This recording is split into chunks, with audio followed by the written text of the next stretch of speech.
Hello and welcome back to the channel. आज के इस लेक्चर में हम बात करने वाले हैं समसीमांत उपयोगिता यानी इक्वी मार्जिनल यूटिलिटी के बारे में। अगर आपने इससे पहले का लेक्चर नहीं देखा है तो आप उस लेक्चर को ज़रूर देख लें, जिसमें मैंने घटती हुई सीमांत उपयोगिता को डिस्क्राइब किया था। वो यहाँ भी आपके काम आने वाला है, तो आप उस लेक्चर को ज़रूर देख लें। तो शुरू कर रहे हैं समसीमांत उपयोगिता। समसीमांत उपयोगिता क्या है देखते हैं। समसीमांत उपयोगिता का नियम यह स्पष्ट करता है कि एक उपभोक्ता अधिकतम संतुष्टि प्राप्त करने के लिए अपनी आय को विभिन्न वस्तुओं पर इस प्रकार से व्यय करेगा कि प्रत्येक वस्तु पर खर्च की गई रुपए की अंतिम इकाई से प्राप्त होने वाली सीमांत उपयोगिता आपस में बराबर हो जाए।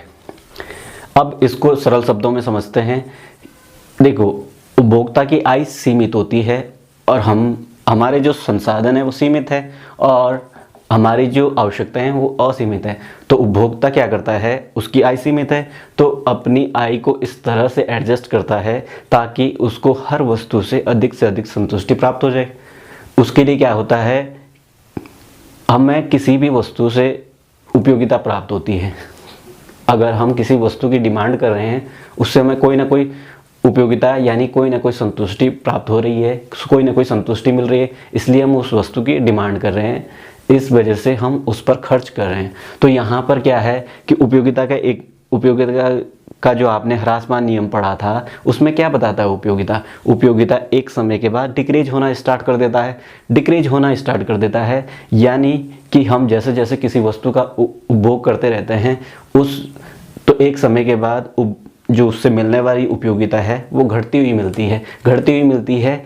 तो यहाँ पर हमें प्रतिस्थापन का नियम लागू होता है। इस नियम में समसीमांत उपयोगिता के माध्यम से जो समसीमांत उपयोगिता है इसको प्रतिस्थापन का नियम भी कहते हैं। यानी जब उपयोगिता गिरने लग जाती है तो कम लाभदायक जो वस्तुएं हैं यानी जिससे हमें कम उपयोगिता प्राप्त हो रही है उस वस्तु को छोड़ करके हम दूसरी वस्तु पे शिफ्ट कर जाते हैं, यानी कम उपयोगिता वाली वस्तु से ज़्यादा उपयोगिता वाली वस्तु की तरफ चले जाते हैं।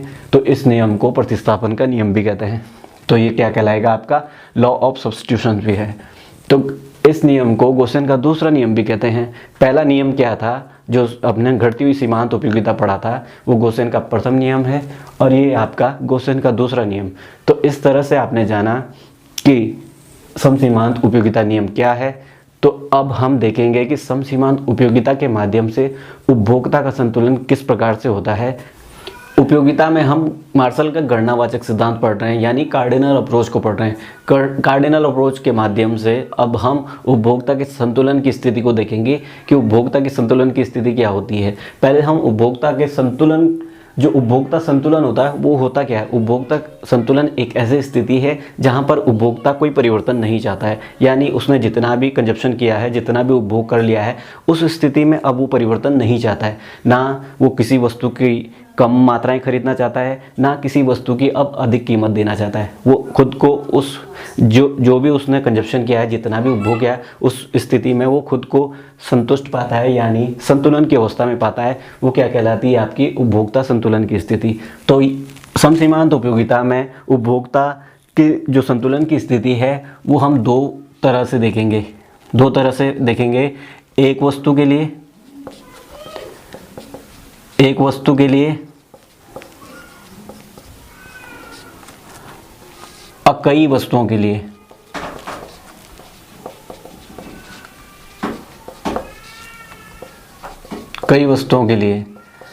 तो एक वस्तु के लिए अगर हम उपभोक्ता के संतुलन की बात करें तो आपने जो जैसे नियम पढ़ा था, जब परिभाषा पढ़ी थी, वो क्या बताता है कि मार्जिनल यूटिलिटी किसके बराबर होनी चाहिए, अंतिम इकाई के बराबर, यानी मार्जिनल यूटिलिटी प्राइस के बराबर होनी चाहिए। ये नियम बताता है कि सीमांत उपयोगिता जो है, जैसे माना एक वस्तु है, माना एक्स वस्तु है, इसकी जो यूटिलिटी होगी, सीमांत उपयोगिता होगी, वो आपकी होगी पी एक्स के बराबर। यानी जो एक वस्तु के लिए जो संतुलन बिंदु है वो आपका हो जाएगा mu x equal to P. यानी इसको हम इस तरह से भी लिख सकते हैं, mu x upon P x, और यहाँ पे क्या आ जाएगा MUM। यानी ये आपका क्या है, आई इनकम या मुद्रा।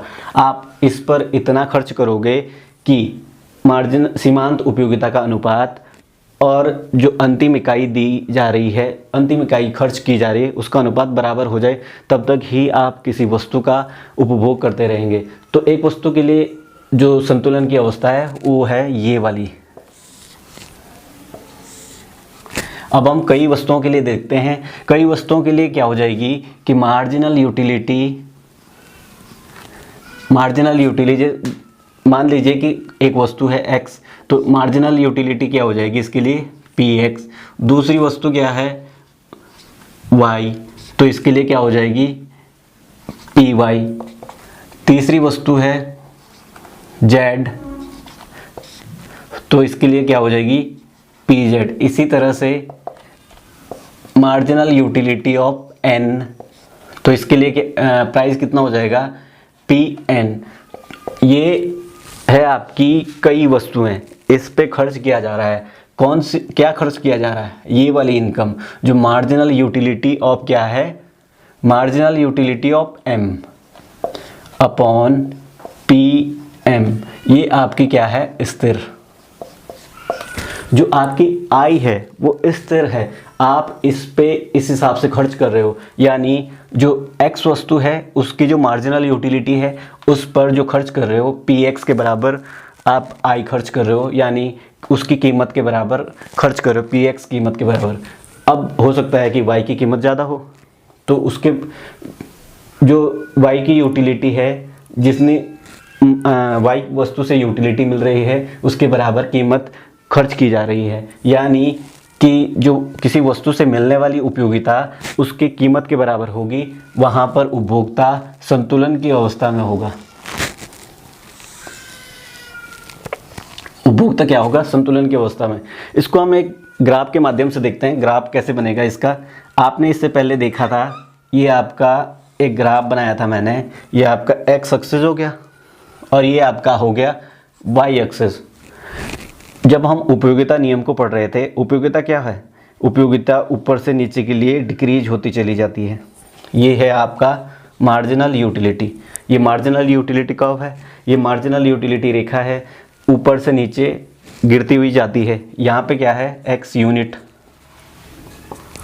यहाँ पे x यूनिट है और ये आपकी मार्जिनल यूटिलिटी गिर रही है। आपने वस्तुओं का कंजप्शन किया और यूटिलिटी गिर रही है, पर आपकी इनकम कहाँ पर है? आपकी जो रुपए की जो अंतिम इकाई है, यानी पहले जब आप वस्तु का कंजप्शन कर रहे थे तो अगर आपने 20 रुपये खर्च करे, उससे आपको 40 यूटिल्स मिल रही थी, यानी 40 के बराबर उपयोगिता मिल रही थी।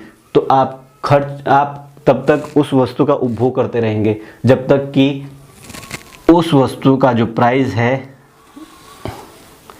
वो और मार्जिनल यूटिलिटी बराबर ना आ जाए। जब तक ये बराबर ना आ जाए तब तक आप उस वस्तु का कंजप्शन करते रहेंगे और यहाँ पर क्या हो जाएगा? ये हो जाएगा आपका marginal utility of x is equal to px। ये प्राइस है, तो ये क्या हो जाएगा? ये वाला बिंदु हो जाएगा आपका ये है आपका उपभोक्ता संतुलन बिंदु, यानी कि marginal utility x is equal to px, यानी उपभोक्ता वस्तु का कंजप्शन तब तक करता रहेगा जब तक कि उसके प्राइस के बराबर उसकी यूटिलिटी ना हो जाए। इसके बाद वो उपभोक्ता वस्तु का कंजप्शन करना बंद कर देगा। उपभोक्ता इसके बाद उस वस्तु को नहीं खरीदेगा क्योंकि मार्जिनल यूटिलिटी प्राइस से कम हो रही है। तो यहाँ पर क्या हो जाएगा कि उपभोक्ता यहाँ पर संतुलित हो जाएगा। इसके बाद वो वस्तु का उपभोग करना बंद कर देगा, यानी स्थिर अवस्था हो जाएगी। तो ये आपकी क्या कहलाएगी? उपभोक्ता संतुलन बिंदु, यानी मार्जिनल यूटिलिटी या समसीमांत उपयोगिता में ये उपभोक्ता संतुलन बिंदु कहलाएगा MUX is equal to PX। तो इस तरह से आपने जाना घटनावाचक सिद्धांत के माध्यम से कि उपयोगिता में उपभोक्ता संतुलन किस प्रकार से होता है। एक वस्तु के लिए हमने उपभोक्ता संतुलन देखा और दो वस्तुओं के लिए उपभोक्ता संतुलन देखा। तो आई होप कि आपके समसीमांत उपयोगिता नियम समझ में आया होगा। यानी समसीमांत उपयोगिता नियम क्या बताता है कि रुपए की अंतिम इकाई और सीमांत उपयोगिता जहां पर बराबर हो जाती है तो वहां पर समसीमांत उपयोगिता नियम लागू हो जाता है, यानी उपभोक्ता वहीं तक किसी वस्तु का उपभोग करता है। तो इस तरह से आपने समसीमांत उपयोगिता को जाना। आई होप कि आपको ये लेक्चर पसंद आया होगा। वीडियो को लाइक करें, अपने दोस्तों के साथ शेयर करें और चैनल पर नए हैं तो चैनल को सब्सक्राइब करना ना भूलें। धन्यवाद।